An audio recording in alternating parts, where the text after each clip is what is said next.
Hello friends, welcome back to your YouTube channel Bindass pad. तो आज अपन पढ़ने जा रहे हैं अपने पॉलिटिकल सीरीज का एक नया टॉपिक जिसका नाम है लोकायुक्त। इससे पहले मैंने आपको 4 आयोग पढ़ा दिए हैं, उनके लिंक डिस्क्रिप्शन में दे दूंगा, तो वो वीडियोस पूरी देखिए क्योंकि ये पटवारी के लिए काफ़ी इंपॉर्टेंट है और इनको टीचर लास्ट में करवाते भी नहीं है। ये पॉलिटिकल के लास्ट में पढ़ाए जाते हैं आयोग, ठीक है। तो आज अपने टॉपिक पे आते हैं लोकायुक्त पे। तो सबसे पहले देखते हैं इसके अंदर अपन क्या क्या पढ़ेंगे, वो देख लेते हैं। सबसे पहले की पॉइंट्स देख लेते हैं इनके। सबसे पहले देखते हैं ये क्या है, लोकायुक्त क्या होता है, उसके बाद में इसका इतिहास देखेंगे, उसके बाद में इसका गठन कैसे हुआ, फिर इसकी नियुक्ति देखेंगे और उसके बाद में इसका कार्यक्षेत्र देखेंगे। तो सबसे पहले अपने पॉइंट पे आते हैं, लोकायुक्त क्या है। तो एक सांविधिक निकाय है और भ्रष्टाचार निरोधक संस्था है। तो सांविधिक निकाय का मीन है जो जिसका संविधान में कोई जिक्र ना हुआ हो, बाद में इसको संसद में कानून बना के पास किया गया हो, ठीक है। और सेकंड पॉइंट है भ्रष्टाचार निरोधक संस्था है, ये काफ़ी इंपॉर्टेंट है। तो अपन देखते हैं सबसे पहले। तो भ्रष्टाचार निरोधक में जो भी आरएस वगैरह ये लोक सेवक या मंत्री वगैरह आते हैं उनके खिलाफ अपन इसको शिकायत कर सकते हैं और ये जांच कर सकता है, ठीक है। भ्रष्टाचार निरोधक संस्था है, भ्रष्टाचार को रोकता है, प्रशासन में पारदर्शिता लाता है लोकायुक्त, ठीक है। इसका गठन इसलिए हुआ है। उसके बाद में देखते हैं इसका इतिहास। तो अपन इतिहास की बात करो, इसमें क्वेश्चन बनता है कि सबसे पहले लोकायुक्त स्टार्ट कहाँ हुआ, इसकी शुरुआत कहाँ हुई, किस देश में हुई। तो सबसे पहले लोकायुक्त की शुरुआत स्वीडन में हुई थी ना। इसको ओम शुडमैन संस्था के नाम से जाना जाता है लोकायुक्त को, ठीक है। और ओम शुडमैन का मीन होता है लोगों का रखवाला। इसकी शुरुआत 1809 में हुई थी स्वीडन में, ठीक है। तो ये अपनी हो गई इतिहास के बाद में। सबसे पहले किस देश में लागू किया गया था, स्वीडन में किया गया था, जहाँ पे लोकायुक्त को ओम शुडमैन संस्था बोलते हैं और ओम शुडमैन का मीन होता है लोगों का रखवाला। उसके बाद में अपन अपने जो मतलब उसके बाद बात करते हैं जो जिन देशों में संसद है उन देशों में सबसे पहले किस देश में लागू हुआ था। तो संसदीय देश है उनमें सबसे पहले न्यूजीलैंड में लागू हुआ था, कब, 1962 में, ठीक है। उसके बाद अपन बात कर लेते हैं अपने इंग्लैंड या ब्रिटेन, ठीक है, उसमें लागू हुआ था 1967 में। अब अपन बात करते हैं अपने भारत के संदर्भ में। तो देखते हैं सबसे पहले लोकायुक्त वर्ड किसने दिया था। तो अपने LM सिंघवी जी साहब थे जो उस टाइम पे MP थे। उन्होंने सबसे पहले लोकायुक्त शब्द दिया था, अवधारणा दी थी। उन्होंने संसद में बोला था कि भारत में एक लोकायुक्त होना चाहिए, ठीक है। तो ऐसे संस्था जो भ्रष्टाचार की जांच कर सके, ठीक है। तो लेकिन उस टाइम पे इनकी बात पे कोई ध्यान नहीं दिया गया। ये 1963 की बात है। और उसी टाइम राजस्थान प्रशासनिक सुधार समिति, ठीक है, उसके अध्यक्ष थे SC माथुर जी। उन्होंने भी सिफारिश की थी कि राजस्थान में एक लोकायुक्त होना चाहिए। ये बात हो गई 1963 की। उसके बाद में बात करते हैं 1966 की। तो उस टाइम फर्स्ट प्रशासनिक सुधार आयोग बनाया था भारत के लिए, जिसमें प्रशासन के कार्यों में सुधार हो रहा था। उसके अध्यक्ष थे मोरारजी देसाई। उन्होंने मतलब प्रशासनिक सुधार आयोग ने भी सिफारिश की थी कि केंद्र में एक लोकायुक्त तो होना चाहिए, ठीक है। ये बात है 1966 की। तो उसके बाद भारत में लोकायुक्त का गठन हुआ, ठीक है। तो फर्स्ट राज्य है जिसमें लोकायुक्त या मतलब ये राज्य में इसको लोकपाल बोलते हैं और केंद्र में लोकायुक्त बोलते हैं। कई जगह लोकायुक्त ही बोल देते हैं राज्य में भी। तो फर्स्ट टाइम लोकायुक्त या लोकपाल का गठन उड़ीसा में हुआ था। ये काफ़ी इंपॉर्टेंट बन जाता है। सबसे पहले किस राज्य में लोकायुक्त की स्थापना हुई थी, तो वो हुई थी अपने उड़ीसा में, कब, 1970 में। उसके बाद में आगे देखते हैं, ठीक है। फिर सेकेंड टाइम लोकायुक्त की स्थापना हुई थी महाराष्ट्र में 1971 में।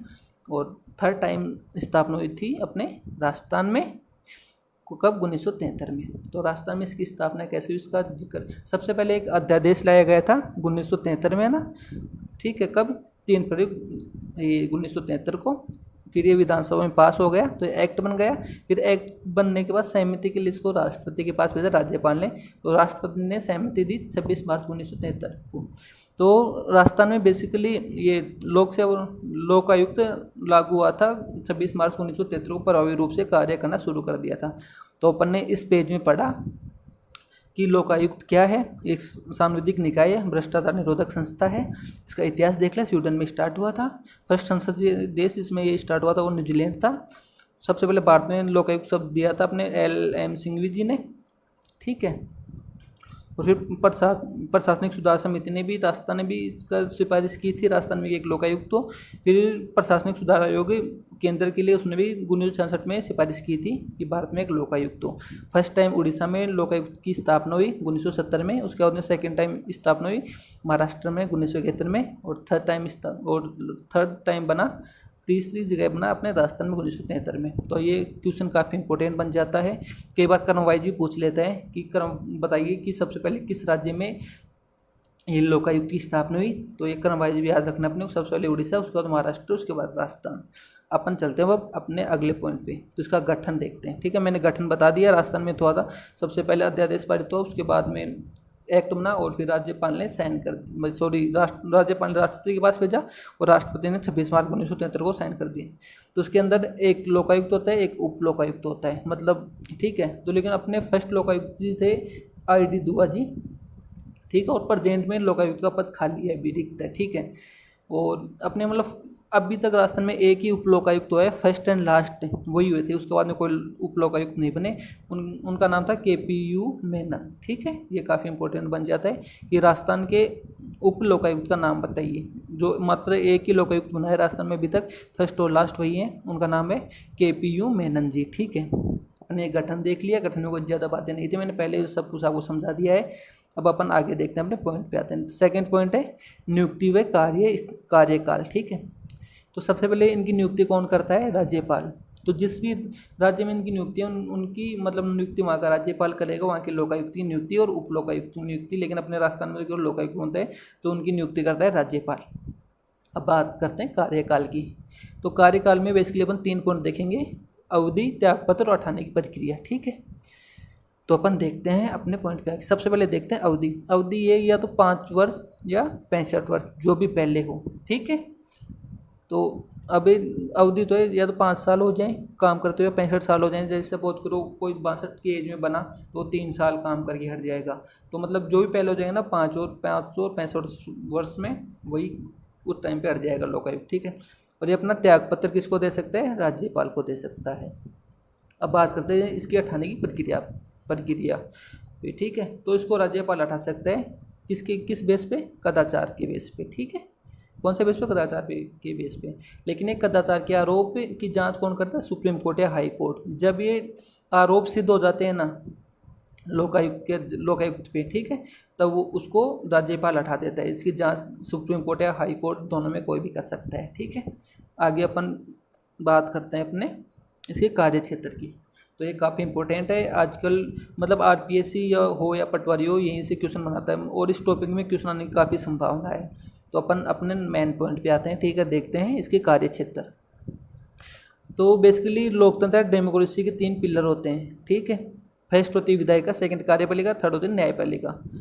तो इसके अंदर मतलब विधायिका और न्यायपालिका को तो इसको हटा रखा है कि ये इनके ऊपर ये लोकायुक्त कोई एक्शन नहीं ले सकता, इनकी शिकायत दर्ज नहीं कर सकता लोकायुक्त। ठीक है, तो विधायिका में आ गए अपने विधायक जी, और फिर आ गए CM भी आता है इसके अंदर, विधानसभा के अधिकारी व कर्मचारी, इनके खिलाफ लोकायुक्त शिकायत दर्ज नहीं कर सकता। ठीक है, अपन दूसरा पॉइंट देखते हैं अपना। फिर आते हैं न्यायपालिका में आ गए जज, ठीक है, ये वकील वगैरह जो भी हैं जो न्याय से संबंधित हैं, और न्यायपालिका के अधिकारी और कर्मचारी, इनके खिलाफ भी ये लोकायुक्त शिकायत नहीं ले सकता, इनके खिलाफ जांच नहीं कर सकता।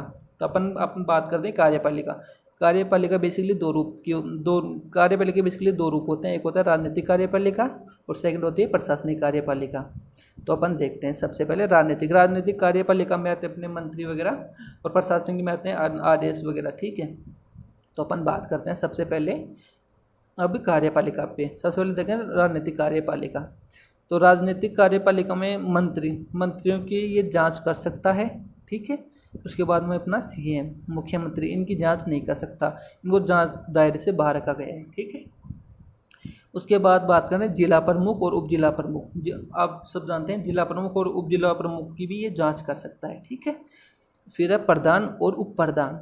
ठीक, प्रधान अपने पंचायत के मतलब तहसील के ऊपर बनता है प्रधान, आप जानते होंगे कि मतलब ठीक है, पंचायत समिति सदस्य मिलकर प्रधान का चुनाव करते हैं, और फिर उप प्रधान, ये दोनों भी जांच के दायरे में आते हैं। इनकी शिकायत ले सकता है और जांच कर सकता है। फिर आगे देखते हैं। ठीक है, यह नगरीय निकाय अध्यक्ष और उपाध्यक्ष, जो नगर निगम के अध्यक्ष और उपाध्यक्ष होते हैं ना, उनकी भी ये जांच कर सकता है। ठीक है, नगर पालिका के अध्यक्ष और उपाध्यक्ष की जांच कर सकता है। इसके बाद में आगे देखते हैं, लास्ट में जांच कर सकते हैं जिला परिषद और पंचायत समिति की कुछ स्थायी समितियां होती हैं। ठीक है, उनके अध्यक्ष की भी ये जांच कर सकता है। तो अपन ने देख लिया। अब देखते हैं अपने दूसरे पॉइंट पे आते हैं, प्रशासनिक कार्यपालिका। मैंने बताया था प्रशासनिक कार्यपालिका में अपने RAS जो भी हैं, मतलब जो भी लोक सेवक हैं वो आते हैं प्रशासनिक कार्यपालिका में। तो उसमें जितने भी अधिकारी हैं उनकी जांच कर सकता है, जितने कर्मचारी हैं उनकी जांच कर सकता है। तो एक बार मैं वापस रिपीट कर देता हूँ। इसका कार्यक्षेत्र काफ़ी इंपॉर्टेंट है, क्योंकि क्वेश्चन पूछेगा तो ये यहाँ से क्वेश्चन पूछने की संभावना बहुत ज़्यादा है। ठीक है, तो ये अच्छे से पढ़ना, ये काफ़ी इंपॉर्टेंट है। तो देख लेते हैं वापस कार्यक्षेत्र इसको मतलब बेसिकली लोकतंत्र अपने 3 पिलर्स पे डिपेंड है। ठीक है, डेमोक्रेसी, एक है विधायिका, एक है कार्यपालिका, एक है न्यायपालिका। तो बात करें सबसे पहले विधायिका की। विधायिका में आते हैं विधायक, विधानसभा के अधिकारी और कर्मचारी। ठीक है, तो इनकी जांच नहीं कर सकता विधायिका से अपना नाम याद हो जाएगा, विधायक और विधानसभा के अधिकारी इनकी जांच नहीं कर सकता।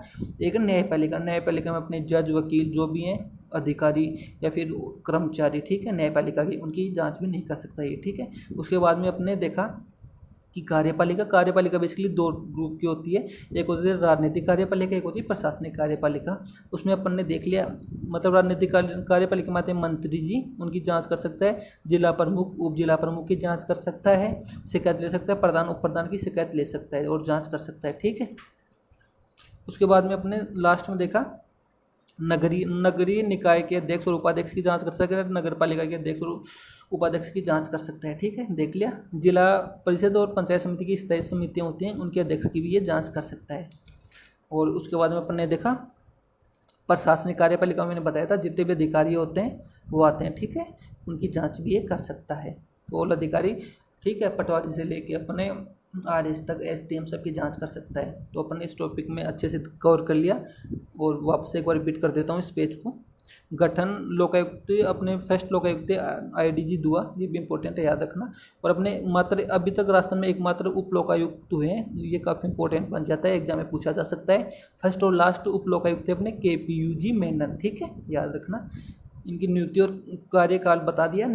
ठीक है, नियुक्ति राज्यपाल करता है, कार्यकाल या तो 5 वर्ष या 65 वर्ष जो पहले होगा।